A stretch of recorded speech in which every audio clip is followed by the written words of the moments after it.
오늘 우리에게 주시는 하나님 말씀은 출애굽기 4장 10절에서 17절까지 말씀입니다. 모세가 여호와께 아뢰되 오 주여 나는 본래 말을 잘하지 못하는 자니이다. 주께서 주의 종에게 명하신 후에도 역시 그러하니 나는 입이 뻣뻣하고 혀가 둔한 자이니이다. 여호와께서 그에게 이르시되 누가 사람의 입을 지었느냐 누가 말 못하는 자나 못 듣는 자나 눈 밝은 자나 맹인이 되게 하였느냐 나 여호와가 아니냐. 이제 가라 내가 내 입과 함께 있어서 할 말을 가르치리라. 모세가 이르되 오 주여 보낼 만한 자를 보내소서. 여호와께서 모세를 향하여 노하여 이르시되 레위 사람 내 형 아론이 있지 아니하냐. 그가 말을 잘하는 것을 내가 아노라. 그가 너를 만나러 오나니 그가 너를 볼 때 그의 마음에 기쁨이 있을 것이라. 너는 그에게 말하고 그의 입에 할 말을 주라. 내가 내 입과 그의 입에 함께 있어서 너희들이 행할 일을 가르치리라. 그가 너를 대신하여 백성에게 말할 것이니 그는 내 입을 대신할 것이요 너는 그에게 하나님같이 되리라. 너는 이 지팡이를 손에 잡고 이것을 이적을 행할지니라. 아멘. 이것은 하나님의 말씀입니다. 아멘. 감사합니다. 지금보다 이제 하담이가 조금 더 어릴 때 막 말을 시작할 때쯤에 저희 아내가 하담이한테 이렇게 이야기했던 적이 있습니다. 아빠는 모르는 거 없어. 아빠는 다 알아. 아마도 아빠의 권위를 세워주기 위함일 수도 있고 아니면 아빠가 다 알려줄 거야 라고 그걸 가르쳐주는 뜻이었겠죠. 저희 아내가 그렇게 말했다고 해서 제가 정말 모르는 게 하나도 없을까요? 그렇지 않겠죠. 그 어떤 사람도 모든 것을 다 아는 사람은 단 한 사람도 없습니다. 모든 것을 다 안다. 그것은 오직 하나님만 가능하신 일입니다. 그래서 하나님의 속성 가운데에는 전지성, 하나님은 모든 것을 아시는 분이다라는 속성이 있습니다. 오직 하나님만이 모든 것을 아시고 사람은 그럴 수 없습니다. 하담이도 이제는 나이가 좀 들었으니까 왜 아빠는 다 안다면서 이건 몰라? 라고 하는 것들이 생기기 시작했습니다. 그런데 때로 사탄은 이런 당연한 것, 모르는 게 당연한 것인데 이런 당연한 것을 가지고 사람을 실패와 좌절로 빠뜨리려고 합니다. 사람이 모든 것을 알기란 절대로 불가능한 일인데 그 당연한 것을 가지고 실망하게 하고 실패했다고 여기기도 합니다. 그런 실망과 실패 그리고 그에 따른 좌절을 가지고 사탄은 우리를 넘어뜨리려고도 합니다. 사람들이 흔히 하는 오해 중에 하나가 뭐냐면 사탄의 시험과 유혹에 대한 부분입니다. 우리가 말씀을 통해서 가장 먼저 접하는 사탄의 대표적인 시험과 유혹이 창세기 3장에 기록된 그 사건이기 때문에 흔히 오해하기를 사탄의 시험이라는 것은 사람이 죄를 짓도록 유혹하는 것이다 라고만 생각을 합니다. 그렇지만 사탄의 교활함은 우리의 그런 생각을 뛰어넘습니다. 창세기 3장 1절에서는 그 교활함에 대해서 여기서의 뱀은 사탄을 상징하는 동물이죠. 뱀은 여호와 하나님이 지으신 들짐승 중에 가장 간교하니라 라고 기록하고 있습니다. 사탄은 단순하게 내가 죄를 짓도록 유혹하는 데에서만 끝나지 않습니다. 고린도후서 11장에서는 사탄에 대해서 이렇게 이야기하고 있는데요. 사탄이 자기를 광명의 천사로 가장한다라고 하기도 하고 또 사탄의 일꾼들이 의의 일꾼처럼 가장한다라고 분명하게 이야기하고 있습니다. 이렇게 간교하게 자기의 정체를 숨기고 또 가장하는 사탄이 우리를 넘어뜨리려고 우리를 실패하게 하려고 사용하는 방법은 정말 다양합니다. 누군가에게는 우리가 잘 알고 있는 그 방법처럼 창세기 3장에 기록된 아담과 하와에게 했던 것처럼 교묘하게 유혹해서 죄를 짓게 하기도 합니다. 이 정도는 괜찮아. 이 정도 가지고 누가 뭐라고 할 사람 없어. 그런 마음을 들게 합니다. 실제로 우리에게도 찾아오는 유혹 아닌가요? 남들도 하는데 이 정도쯤이야. 다른 사람도 하는데 이 정도쯤은 괜찮겠지. 그런 생각들로 우리의 죄를 합리화시키게 하기도 합니다. 이런 죄의 유혹도 있고 또 누군가에게는 너무나 과한 자신감을 불어넣기도 합니다. 나는 절대 안 넘어져. 나는 이만큼 할 수 있는 강한 존재야. 이런 모습 역시도 성경에서 반복적으로 나타나는 사탄의 공격입니다. 누가복음에서 예수님이 바리새인과 세리의 기도를 비유로 들어서 말씀하신 적이 있습니다. 그때의 바리새인이 그렇습니다. 바리새인은 그때 이렇게 기도합니다. 나는 죄를 짓는 죄인들과 같지 않고 특히 옆에 있는 이 세리와도 같지 아니함을 감사하나이다. 이렇게 기도하고 있습니다. 그러면서 자기를 드러내는 것이죠. 나는 정결한 삶을 살아가는 사람이다. 나는 구별된 사람이다. 라는 과도한 자신감으로부터 이런 교만이 나왔습니다. 사탄은 이런 교만한 방법, 과도한 자신감을 통해서도 우리에게 죄를 짓게 합니다. 또한 그 이스라엘의 신실한 왕이었던 사람, 하나님의 대리 통치자라고 불렸던 다윗 역시도 이 과도한 자신감 때문에 죄를 지은 적이 있습니다. 사무엘하 24장에서 다윗은 이스라엘 모든 지파의 인구의 수를 세어보라는, 계수하고 조사하라는 것을 명령을 합니다. 이것이 왜 죄일까요? 왜냐하면 이스라엘을 강한 나라로 만드신 것은 다윗의 성과가 아니라 하나님이 일하셨기 때문입니다. 그런데 이때의 다윗, 인구조사를 하라고 명령할 때의 다윗은 이 인구조사를 통해서 나라의 강력함, 이스라엘의 강력함을 드러내면서 자기의 영예, 자기가 이만큼 했다라는 것을 자랑하고자 하는 마음으로 인구조사를 지시한 것입니다.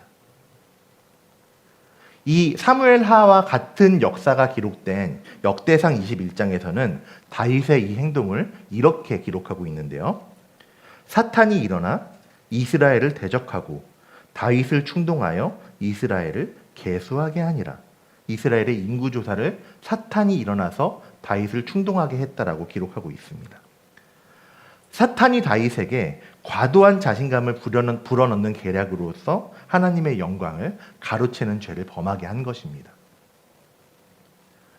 이렇게 누군가에게는 죄를 짓도록 유혹하고 누군가에게는 과도한 자신감으로 넘어지게 하는 사탄의 계략은 또 누군가에게는 실패와 좌절을 심어서 넘어뜨리기도 합니다. 난 할 수 없어. 난 구제불능이야. 이런 마음을 가지게 해서 완전히 주저앉히려고 하는 것이죠. 지난 사순절 때 설교 때도 잠깐 나누었던 이야기인데요. 어느 그 소설의 이야기를 기억하실지 모르겠습니다. 1999년에 실제로 스스로 목숨을 끊었던 영국 출신의 어느 작가의 이야기를 소설로 만들고 또 연극으로 만든 것인데요. 새벽 4시 48분, 이 주인공의 마음에 부정적인 마음이 가득 차기 시작합니다.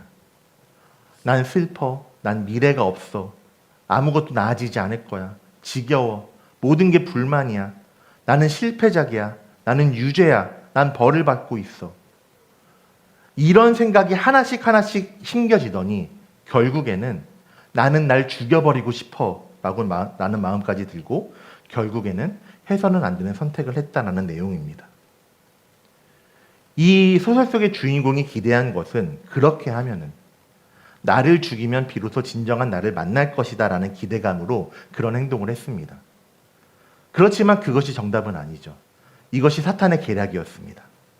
이 역시도 사실은 사탄이 심긴 마음이고 그 사람을 그 좌절을 통해서 넘어뜨리는 것입니다.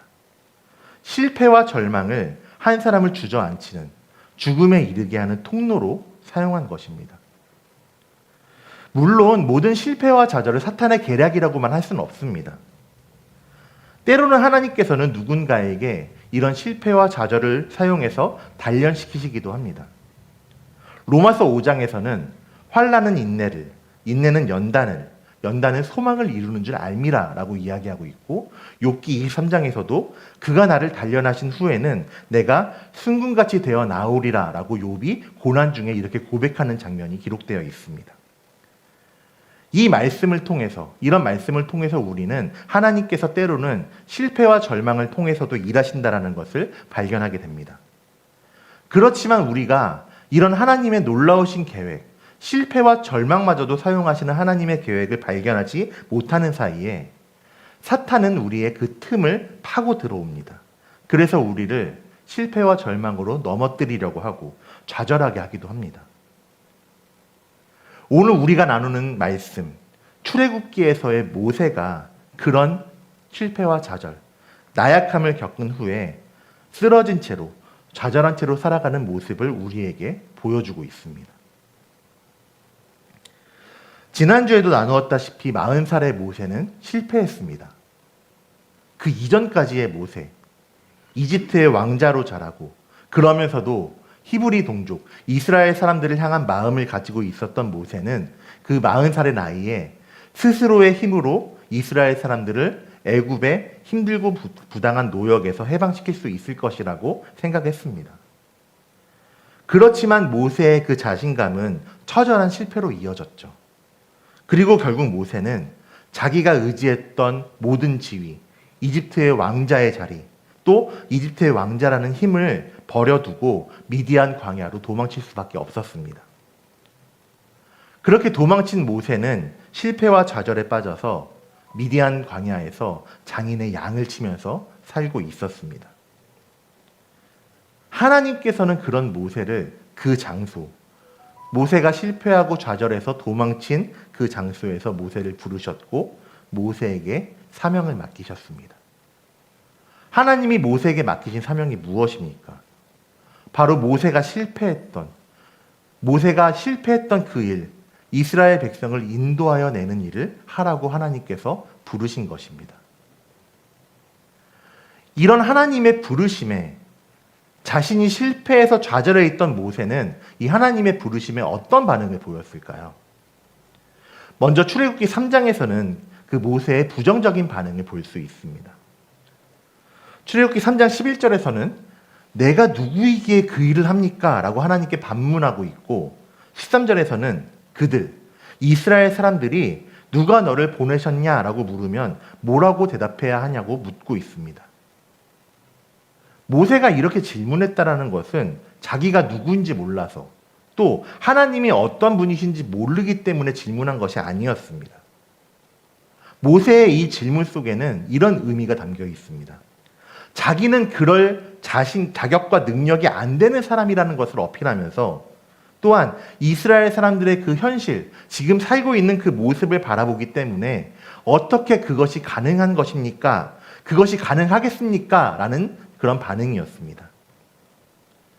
이집트에는 다양한 신을 숭배하는 다신교 사상이 있었습니다. 그리고 이스라엘 사람들은 애굽, 이집트에서 오랜 시간 동안 살아가면서 자연스럽게 그 애굽의 문화와 환경에 빠져 있었습니다. 당연히 이스라엘 사람들 역시도 여러 가지 신들을 믿고 여러 신들이 있다라고 생각을 했을 겁니다. 그런 환경에 빠져 있는 이스라엘 사람들이 과연 모세가 가서 하나님의 말을 전한다고 해서 하나님이 보내셨다라는 말을 그들이 듣겠느냐고, 어떤 신이 여러 신 중에 어떤 신이 너에게 그것을 맡겼냐라고 반발할 것이다라는 부정적인 반응이 모세의 이 질문이었습니다. 실패와 좌절을 겪은 모세는 부정적으로 반응합니다. 두 번째 역시도 부정적으로 반응합니다. 그 두 번째 반응을 출애굽기 4장 1절에서 볼 수가 있는데요. 이렇게 대답합니다. 모세가 대답하여 이르되 그러나 그들이 나를 믿지 아니하며 내 말을 듣지 아니하고 이르기를 여호와께서 내게 나타나지 아니하셨다 하리이다. 이렇게 하나님께 토로합니다. 모세는 이미 40살에 이 실패를 경험했습니다. 그때의 실패가 하나님이 모세를 부르셔서 사명을 맡기시는 지금까지도 하나님의 말씀을 의심하고 또 부정적으로 생각하게 한 것입니다. 여호와께서 너에게 나타나지 아니하셨다라고 사람들이 할 것입니다. 라는 이 반응에서 우리는 이 사실을 발견할 수 있습니다. 아마 모세는 사람들의 이런 반응을 이미 경험했을 겁니다. 그렇기 때문에 하나님 부르심에 이렇게 반응을 했을 겁니다. 출애굽기 2장 14절에서는 모세가 이런 이야기를 사람들에게 듣는 장면이 기록되어 있습니다. 그가 이르되 누가 너를 우리를 다스리는 자와 재판관으로 삼았느냐? 네가 애굽 사람을 죽인 것처럼 나도 죽이려느냐? 이 이야기는 이스라엘 동족을 해방시키려는 비전을 가지고 있던 모세가 동족을 괴롭히는 이집트 사람을 쳐 죽이고 또 이어서 히브리 사람들, 이스라엘 사람들이 서로 다투고 싸울 때에 그거를 말리면서 중재하니까 그 말림을 당하는 이스라엘 사람이 모세에게 한 말이 이 말입니다. 누가 너를 우리는 다스리는 자와 재판관으로 삼았느냐? 네가 나도 죽일 거냐? 이렇게 따져 묻는 것이죠. 이 말 때문에, 이 말로 인해서 모세는 실패와 좌절로 빠지게 되고 애굽 사람을 죽인 것이 탄로나게 되자 바로의 낯을 피하여 도망치게 된 것입니다. 이때의 실패의 경험, 이때의 경험으로 모세 안에 자리 잡은 실패와 좌절은 지금 내가 가봤자 사람들은 내 말을 믿지 않고 나를 절대 따르지 않을 겁니다 라고 생각하고 반응하게 한 것입니다. 하나님의 말씀, 가라는 하나님의 명령을 들었음에도 불구하고 모세가 경험했던 그 실패의 경험들, 좌절의 경험들이 하나님의 말씀을, 하나님의 명령을 온전히 신뢰하지 못하게 한 것입니다. 이어지는 세 번째와 네 번째에서도 이 부정적인 반응에서도 모세는 이렇게 이야기합니다. 4장 10절, 오늘 본문 시작에서 오 주여 나는 본래 말을 잘하지 못하는 자니이다 라고 이야기를 하죠. 그리고 13절에서는 주여 보낼 만한 자를 보내소서 이렇게 이야기합니다. 한번 생각해 볼까요? 모세가 정말로 말을 잘하지 못했을까요?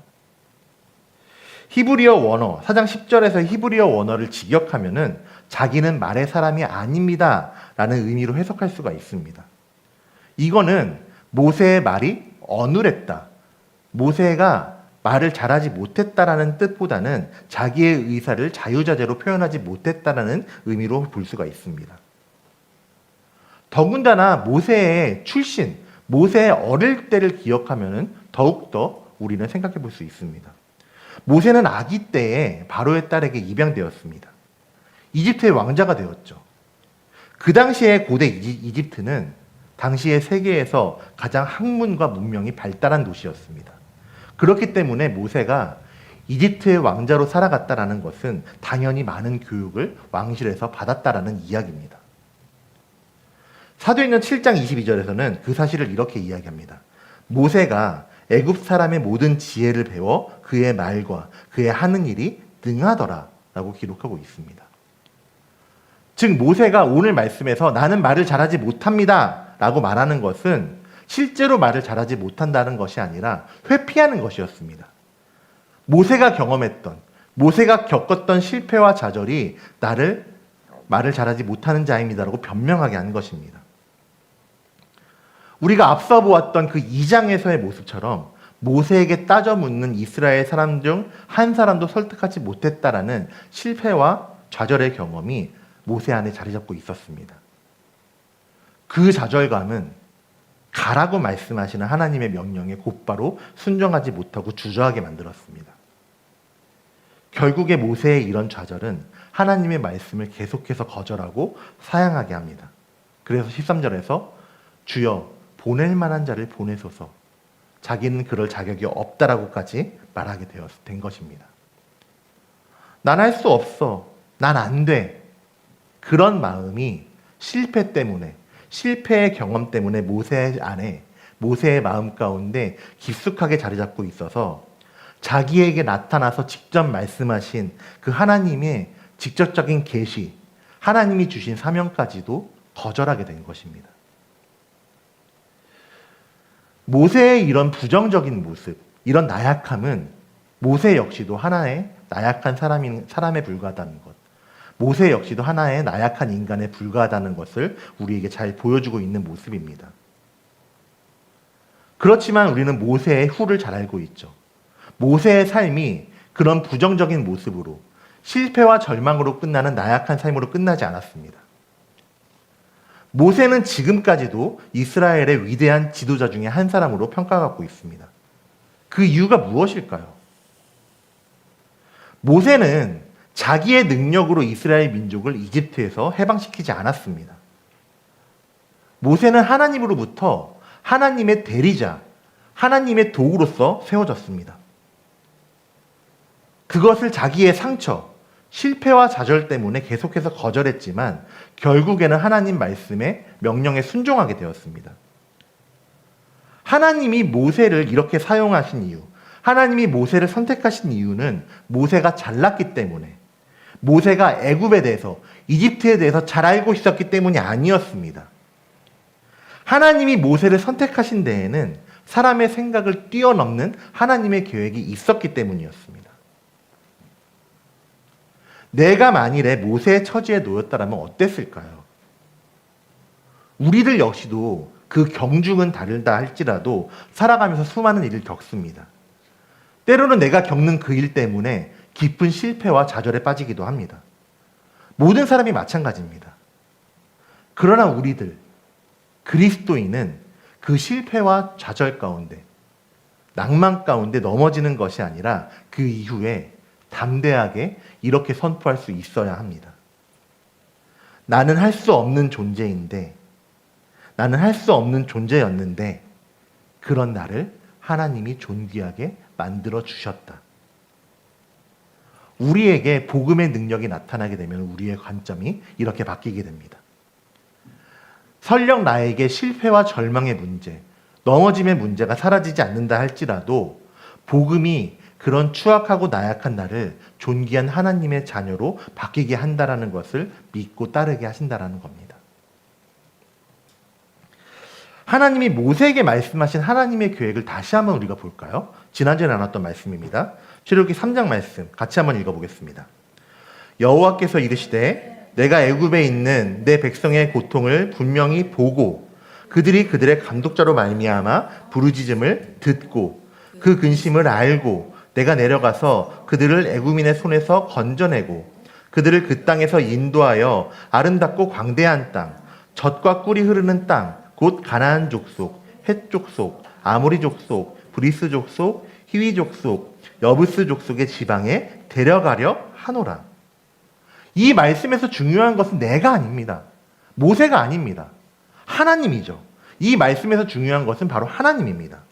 하나님이 보고, 하나님이 듣고, 하나님이 알고, 하나님이 내려가서 건져내어 인도하신다라고 말씀하고 있습니다.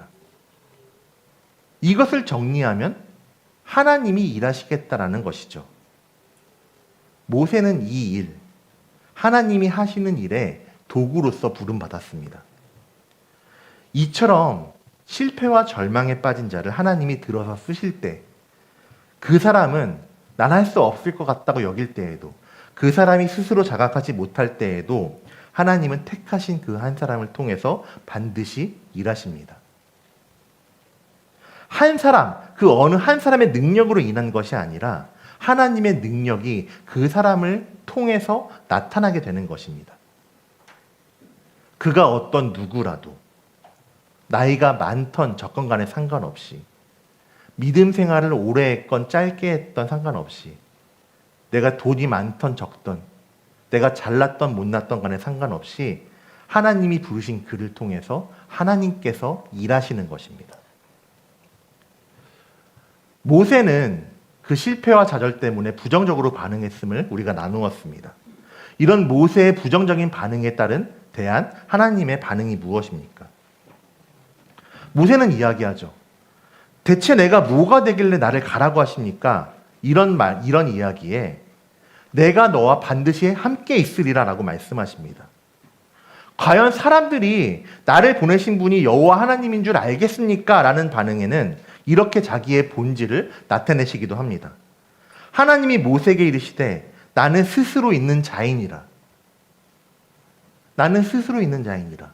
앞서 말씀드렸죠. 애굽의 그 문화, 여러 신들을 믿는 그 문화 가운데 오직 하나님만이, 여호와 하나님만이 유일하신 하나님이심을 직접 나타내시겠다, 말씀하시겠다라고 말씀하는 것이 나는 스스로 있는 자이니라 라고 이야기하라는 것입니다.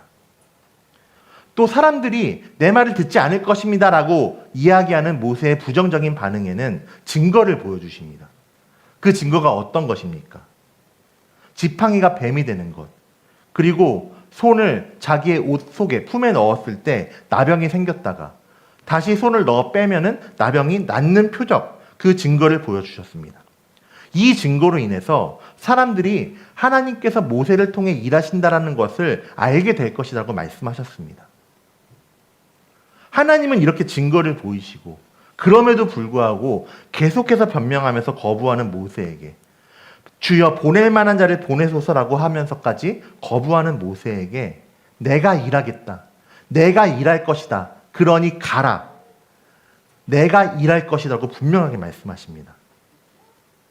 말을 잘하지 못하는 자라는 변명, 실패를 경험했던 모세에게 내가 할 말을 가르치리라 라고 말씀하시죠.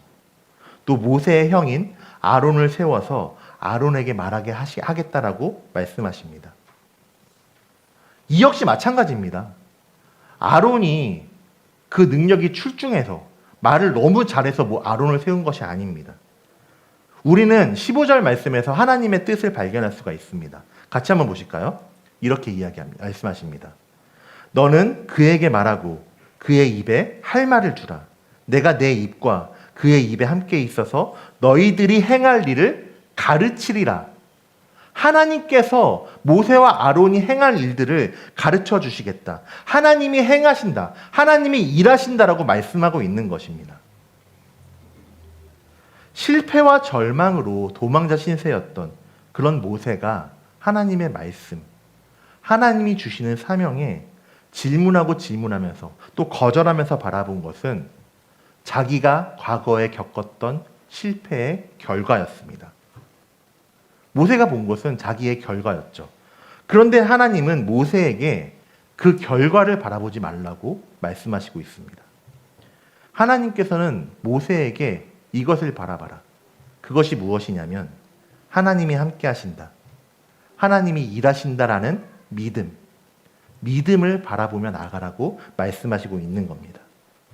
그리고 하나님께서는 모세가 바라봤던 그 결과, 과거의 좌절과 실패를 넘어서 일하시는 것을 이후에 일어나는 출애굽의 여정을 통해서 오늘날 우리들에게까지, 그리고 우리를 넘어서 우리의 다음 세대들까지, 또 그 다음 세대에 이르기까지, 앞으로의 영원한 미래 세대까지 발견하게 하십니다. 하나님의 말씀은 이렇게 끊임없이 이어져서 우리에게 하나님의 그 뜻을 발견하게 하십니다. 하나님의 뜻이 무엇입니까? 내가 일하겠다. 내가 너와 함께 하겠답니다. 하나님의 말씀을 믿으며 하나님의 말씀을 신뢰하며 가는 자에게 하나님께서는 최고의 방법, 바로 하나님의 방법으로 역사하시겠다라고 말씀하십니다. 이 명확한 사실을 보여주는 것이 실패했던, 도망쳐서 포기했던 모세를 다시 부르셔서 가라 말씀하시는 이 말씀인 것입니다. 하나님은 우리에게 가라고 말씀하십니다. 그리고 거기서 끝나지 않습니다. 가라고 말씀하시는데 가서 네가 알아서 해 라고 하시지 않으십니다. 가라, 내가 너와 함께 있으리라. 가라, 내가 너를 통해 일할 것이다. 분명하게 우리에게 말씀하시고 있는 겁니다. 사랑하는 성도 여러분, 우리 가운데에도 생각하지 못한 실패와 절망이 찾아올 수 있습니다. 어쩌면 지금 이미 나에게 그 실패와 절망이 가득할 수도 있습니다. 다른 사람에게 나누지 못하는 일도 분명히 있을 겁니다. 우리 하나님께서는 나의 그 아픔들, 나의 고민들, 내 실패와 좌절을 모두 알고 계십니다. 그리고 하나님께서는 그 실패와 절망을 그냥 내버려 두지 않으십니다. 때로는 연단의 기회로 삼기도 하시고, 때로는 그 일을 통해서 오히려 전지전능하신 하나님의 일하심을 더욱 나타나게 하기도 합니다.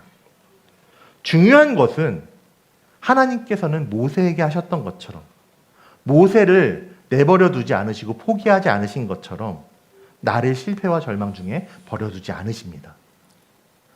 모세에게 말씀하신 것처럼 내가 너와 함께 있어 가르치고 인도하겠다 하셨던 말씀처럼 우리에게도 똑같이 말씀하십니다. 내가 너와 함께 하리라. 내가 너와 함께 하겠다 말씀하십니다. 우리는 말씀을 통해서 또 기도를 통해서 그리고 나를 위해 중보하며 이야기하고 기도하는 우리 주위의 성도와 동역자들을 통해서 그리고 그 외에도 말로 다 설명할 수 없는 하나님의 방법을 통해서 우리 가운데 하나님의 일하심을 경험하고 발견하게 하십니다. 이 하나님의 약속을 기억하시기를 소망합니다. 내가 일하겠다.